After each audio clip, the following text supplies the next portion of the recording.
yang kedua. Lalu pertanyaan bagi kita, apa itu Advent?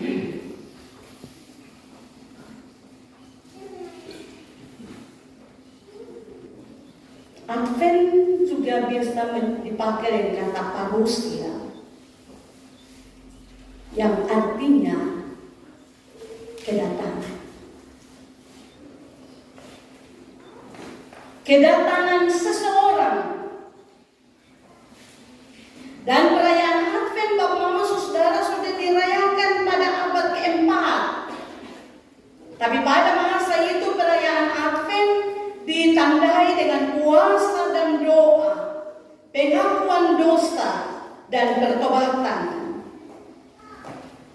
Sebab perayaan itu adalah perayaan tentang kedatangan, persiapan atau penantian kedatangan Tuhan yang kedua kali yang mereka tidak tahu kapan waktunya.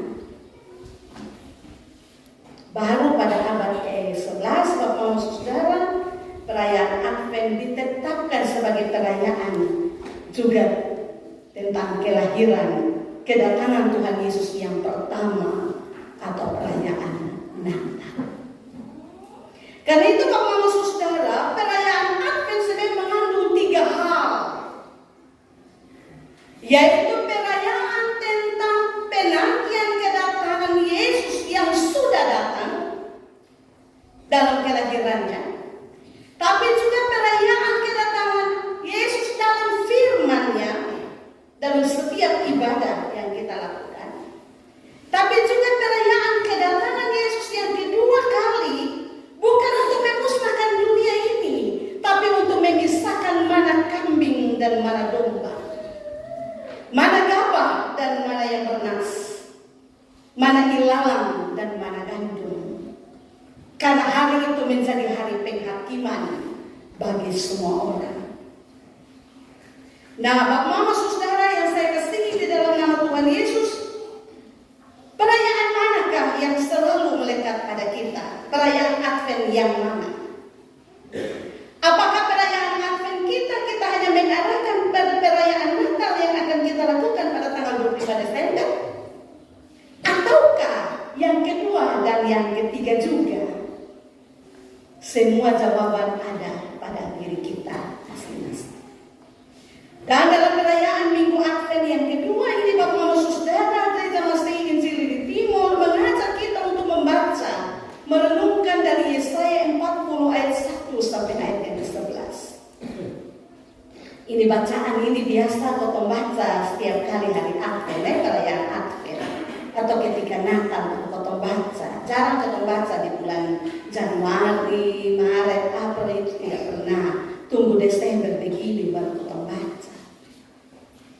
Dan ketika kita baca bagian firman Tuhan ini, pikiran kita sudah pergi kepada Yohanes Pembaptis yang dihadirkan Tuhan di masa tidak ada pengharapan lagi bagi Zakaria dan Elizabeth. Yohanes Pembaptis yang dipersiapkan Tuhan untuk mempersiapkan jalan bagi datangnya Sang Juru Selamat, yaitu Yesus Kristus. Betul kok? Ketika baca ayat 3, oh itu Yohanes yang ngomong. Apalagi kalau usia-usia ke saya ini, dulu kalau kita Natal itu biasa hafal ayat Alkitab.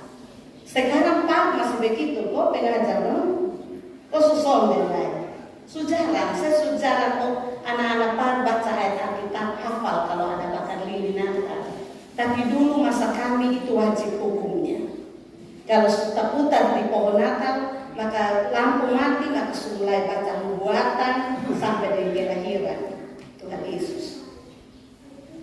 Bapak Mama Saudara yang saya kasihi dalam nama Tuhan Yesus Kristus, bacaan firman Tuhan kita ini terbagi atas beberapa bagian sesungguhnya. Yang pertama ayat 1 dan ayat 2 itu Bapak Mama Saudara adalah suara Tuhan yang disampaikan kepada Yesaya untuk disampaikan kepada Israel yang pada waktu itu sedang ada dalam pembuangan di Babel. 70 tahun Bapak Mama Saudara. Tinggalkan Kanaan, tinggalkan Yerusalem, tanah yang berlimpah susu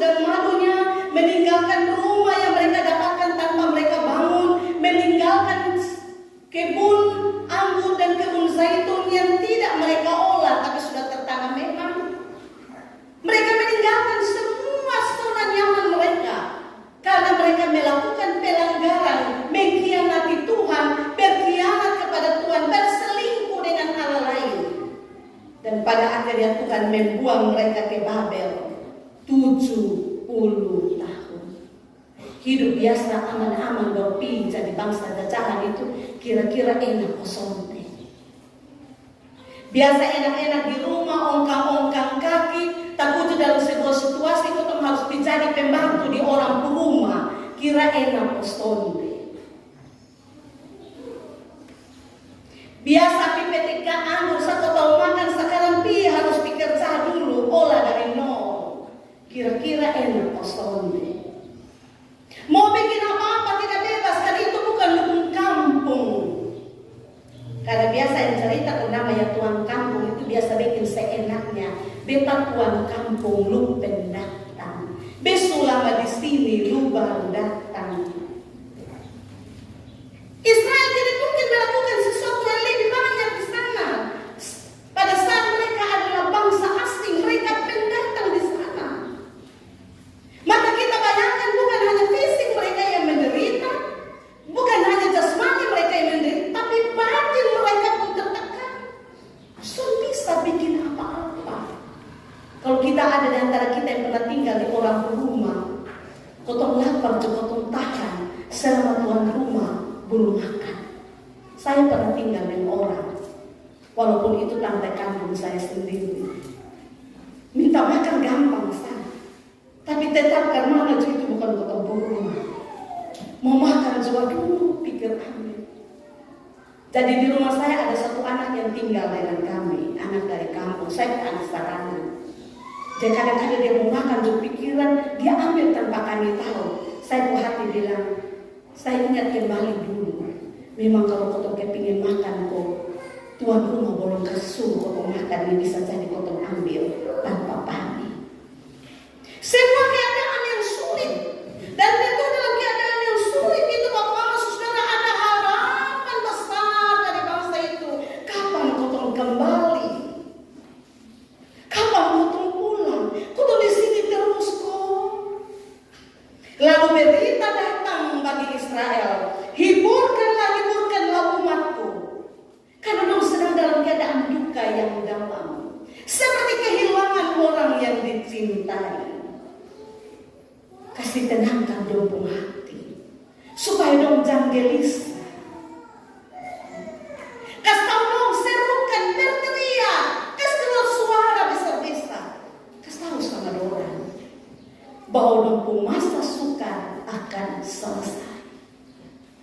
Masa penghukuman akan selesai, pelepasan akan terjadi, kembali ke negeri berlimpah susu dan madu akan dilakukan oleh Allah. Ayat 1 sampai ayat 2. Karena memang dong penghukuman sungguh luar biasa, 2 kali lipat. Kenapa? Karena dong pun dosa. Kalau dosa bikin salah, semungkin ada penghukuman. Kalau dosa menyimpang, sudah mungkin ada efek, sudah mungkin ada akibat. Kalau dosa korupsi, sudah mungkin dong masuk penjara.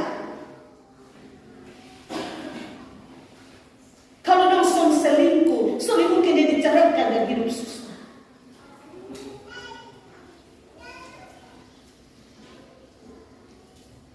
Tuhan bilang, pemulihan itu akan terjadi, tapi ada hal yang harus mereka lakukan. Ayat 3 sampai ayat ke-5 berkata, persiapkanlah di padang gurun jalan untuk Tuhan, luruskan di padang belantara jalan raya bagi Allah kita. Setiap lembah harus ditutup, setiap gunung dan bukit diratakan. Tanah yang berbukit-bukit harus menjadi tanah yang rata, tanah yang berlekuk-lekuk menjadi dataran. Hati kehidupan yang berlubang-lubang itu harus tutup.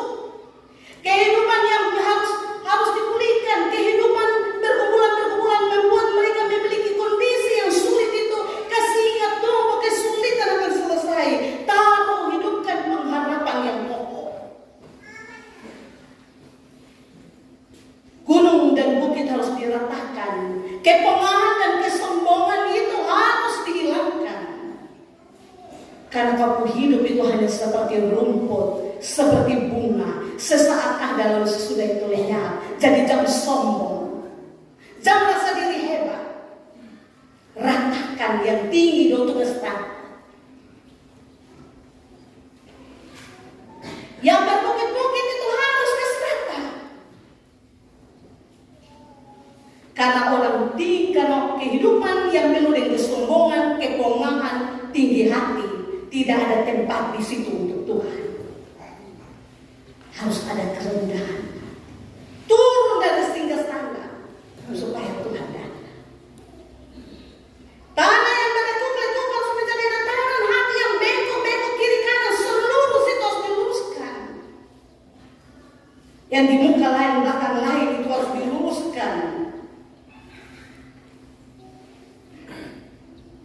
Yang janji setia tapi bikin yang lain itu harus diluruskan. Yang sembah Tuhan tapi masih sembah Allah yang lain itu harus diluruskan. Tidak berdoa tapi masih pakai dukun-dukun itu harus diluruskan. Pendeta Tuhan dia akan pengajar tapi hidup beda itu harus diluruskan. Beda dari pemberitaan. Supaya apa? Supaya kemuliaan Tuhan dinyatakan. Bahwa kuasa Tuhan lebih besar dari kekuatan Babel. Karena itu pada bagian ayat yang ke-6 sampai ayat ke-8 Tuhan bilang, dong itu Babel itu seperti rumput saja. Apapun yang Musa lihat itu seperti bunga saja. Tapi firman-Ku kekal selama-lamanya. Amin. Tidak rusak, tidak hancur dan tidak punah. Dia lebih besar dan lebih kuat, lebih dahsyat dari apapun. Bahkan termasuk persoalan-persoalan hidup yang kalian hadapi. Termasuk kekuatan Babel yang luar biasa itu ditundukkan. Karena Robi itu juga kalau Tuhan berkuasa, Tuhan menyuruh. Bikin Babel lebih kuat dan bikin musuh lemah. Tapi kalau Tuhan turun tangan, Babel selesai. Bapak Mama Saudara, semua itu Bapak Mama Saudara supaya Tuhan bisa datang. Supaya Tuhan datang. Karena itu lihatlah Allahmu. Lihat Tuhan Allahmu. Ia datang dalam kekuatan dan dengan tangannya yang berkuasa.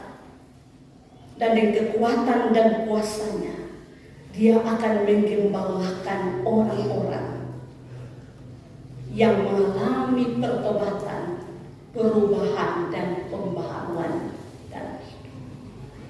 Bapak Saudara yang saya kasih dalam nama Tuhan Yesus, tema renungan bagi kita itu adalah proaktif menyiapkan jalan bagi Tuhan. Proaktif itu apa? Supaya kita lihat apa yang menjadi tugas kita dalam perayaan Advent di tahun 2023. Proaktif itu asal dari kata aktif. Tapi kalau lebih itu anak proaktif lagi. Tapi proaktif lebih dari itu. Dia lebih aktif lagi.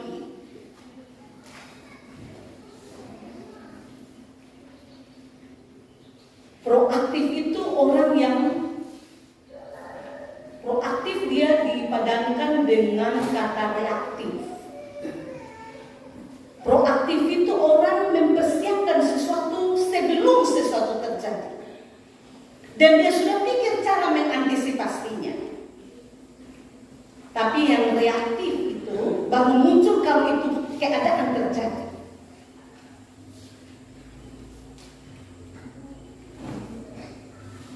Gemit mau mengajak kita untuk dalam perayaan Advent kita tidak mencari pihak yang reaktif, yang baru foy. Mau Natal deh semua lain, perbaiki semua. Nah, itu reaktif. Mau Natal deh potong ibadah, itu reaktif. Kalau soal Natal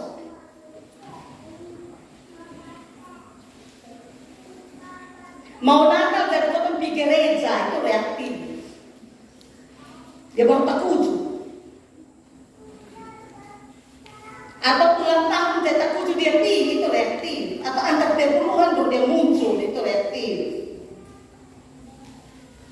Atau di anak sini, di anak nikah baptis baru muncul. Penggemalaan juga disuruh iko alasan sakit. Tunggu pas mau pengakuan dan janji baru beda. Di Lawas tuh ada begitu. Oh, salah.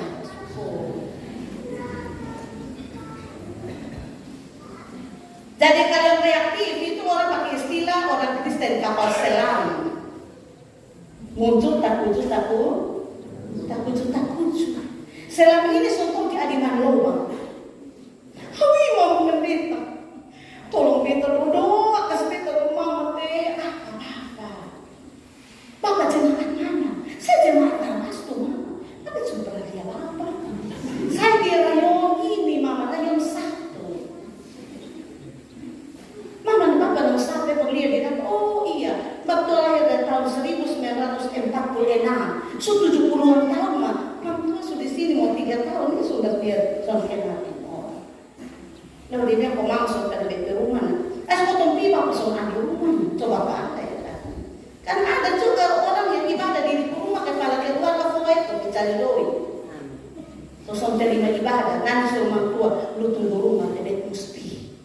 IPD tanda-tanda kasih tahu dalam itu bisa tinggalkan ini pekerjaan.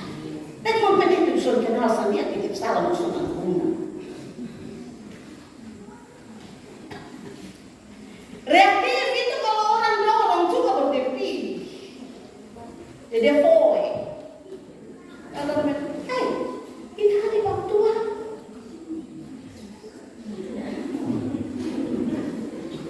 Ada mimpi apa?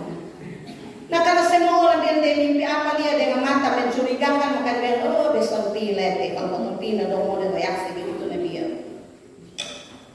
Proaktif berbeda. Proaktif itu sesuatu yang dilakukan secara intens. Orang mempersiapkan dirinya menghadapi situasi apapun yang akan terjadi. Oh semua hujan kata siap mempayung bukan tunggu hujan datang baru di dunia mode kau beli payung. Tapi Yesus yang memang dia jalan bukan sampai tengah jalan hujan datang baru dipoe di bugis sana bugis dah lihat dia basah bugis tapa memang ini barang paman. Oh ini 100 kalau murah 250.000. Hah? Kok di situ tuh 150 minggu lalu betul papa pisu tanya sama harga di sini. Karena bapak suhu hujan subasa dan ketik sudah pasti dia beli. Tapi kalau yang siap memang dapat jatah yang baik, harga cuma masuk akal, terlalu udah gampang. Pertanyaannya di mana usaha saya dan bapak mama? Jadi orang Kristen yang proaktif atau yang reaktif? Yang takuju. Tuhan meminta Israel untuk bersiapkan itu membutuhkan waktu dan proses. Sebab kabar pembebasan itu baru muncul sekitar tahun mendekati tahun ke-60 pembuangan di Babel. Masih sekian tahun. Sebuah proses sampai ke 70 tahun kembalinya Israel ke Yerusalem, ke tanah perjanjian. Maka yang dibutuhkan dari kita Bapak Mama adalah mempersiapkan diri kita sungguh-sungguh. Bukan soal rumah oker baru, bukan soal kursi diganti, bukan soal baju yang baru, bukan soal kue, bukan soal sepatu, tas. Ya syukur sekarang tas branded dong dapat gampang. Orang Lawas dulu rajin fix juga, Facebook kok, online kok. Kau bersyukur ini RW ada. Jadi kau bisa branded juga. Dan bukan hanya orang kaya yang pakai tas branded, kami juga bisa. Kami pun suami juga pakai sepatu juga merek. Walaupun kami hanya tukang batu saja. Karena fix pas branded. Lalu dia kata, tapi pencapat sepatu sama dengan pintu suami. Itu luar biasa. Tapi bukan itu.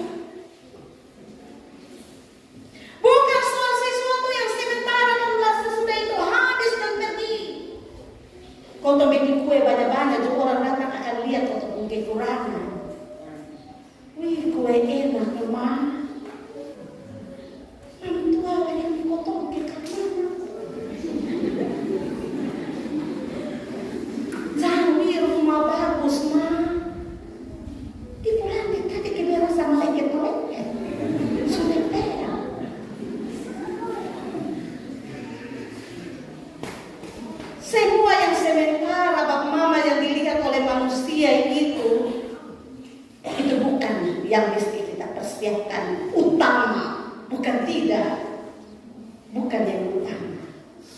Karena jangan sampai bilang, Mang Pendeta kan tak usah siap rumah, dia biar rumah suatu status, Mang Pendeta tak selama, jenda tak selama, pakaian kotor dong ada di atas kursi ruang tamu. Saya pikir juga tidak tepat. Bila persiapkan hati, dia tak usah ada kegiatan di gereja. Saya pikir itu juga tidak tepat. Bukan yang utama itu. Untuk apa kita siapkan semua itu, tapi hubungan di antara kita, relasi kita sebagai suami dan istri, kacau balau setiap hari dalam perayaan Advent ini. Suami maki istri, istri maki balik. Pelongkok hukum. Hubungan kakak dan adik hancur hanya gara-gara tanah satu jengkal yang bukan ketongju yang bikin itu tanah, bukan kita juga yang bikin itu warisan orang tua. Tapi kau bakal lain barang yang kau saling usahakan. Bahkan kalau warisan orang tua itu Tuhan yang kasih, bukan dia punya.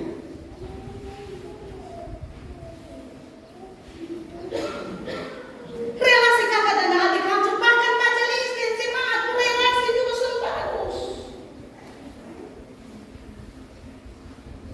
Kita harus memperbaiki, memulihkan relasi di antara kita. Yang bengkok-bengkok itu kasih lurus. Hubungan-hubungan yang batagai kiri kanan itu, tolong kau dia baik. Jangan kau mau urus damai dan bilang sudah Mang Pendeta, tak usah urus ketong sampai di sana baru ketong mau urus. Hai, mau urus apa? Bak kuat tendang kau ke api sana. Kalau tidak mau damai. Tidak setia dalam rumah tangga. Advent itu bicara tentang kesetiaan kita, untuk kesetiaan kita menjadi pengikut Kristus sampai ketika dia datang. Dia mendapati saya dan Bapak Mama sedang berjaga-jaga, sebab kita tidak tahu kapan Tuhan kita datang. Amin. Kau tuh rayakan Natal 25, tapi jangan sampai belum tanggal 25 Baptos sudah terpanggil, datanglah happy, bet sudah datang, kau tuh pulang sudah. Mau bikin apa? Maka siap, selalu proaktif, mempersiapkan.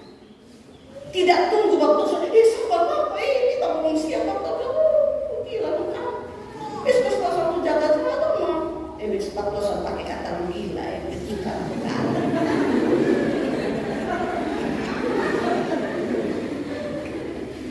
Dapat tua yang kau lupa. Saya suka tahu, jaga-jaga kan dia datang seperti pencuri. Ada pencuri yang kasih tahu kita kalau dia datang.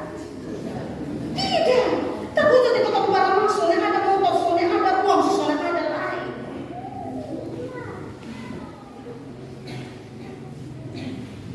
Yang bapak sudah, padahal sudah, untuk apa? Untung apa? Tapi rugi jadi apa kalau berdamai? Tapi keuntungannya jauh lebih besar. Beda, dia beda apa? Mungkin dari dia saudara, tapi nanti Tuhan dapat. Ketika Tuhan datang, dia mendapati hati kita tidak berubah, karena sudah diratakan. Dia mendapati jemaat dan waktu tidak menjadi jemaat kapal selam, tidak menjadi jemaat tobat kumat. Dia tidak menjadi jemaat ATM berubah sudah perlusun perpi.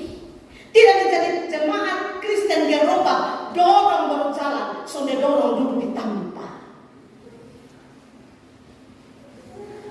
Tapi jemaat terwas akan menjadi minyak yang mewangi sepanjang waktu.